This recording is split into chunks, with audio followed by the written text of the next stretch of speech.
Welcome to দোস্ত, আপনাদের জন্য নিয়ে চলে আসলাম গ্রামের ভিডিও। গ্রামের মা কাকিমারা কীভাবে রোদে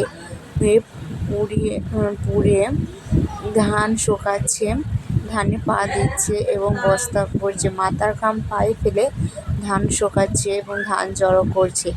আমাদের গ্রামের পরিবেশটা এমন একটি সুন্দর পরিবেশ, চারিদিকে সবুজ গাছপালা ভরপুর।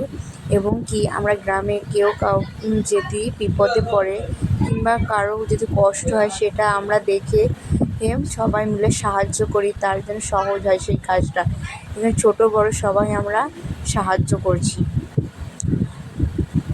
এবং আমাদের মধ্যবিত্ত পরিবারে কিছু কিছু কাজ, কিছু কিছু পরিস্থিতি আসে যে একা সেটি সম্ভব নয়, সবাই মিলে হাত লাগালে সেটি খুবই সহজ হয়ে যায়।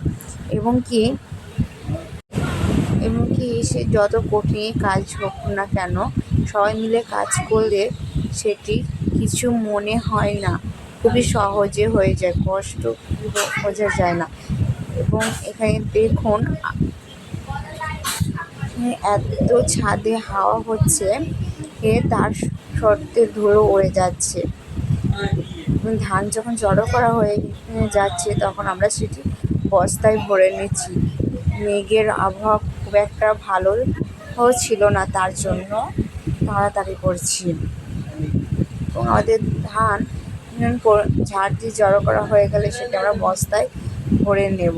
আমাদের চ্যানেলটি যদি আপনার ভালো লাগে থাকে, গ্রামের ভিডিও যদি আপনার ভালো লেগে থাকে, আপনি কমেন্ট করবে, অবশ্যই একটা লাইক সাবস্ক্রাইব করবেন এবং পাশে থেকে বেল আইকনটি অবশ্যই একবার হলেও প্রেস করবেন। ধন্যবাদ।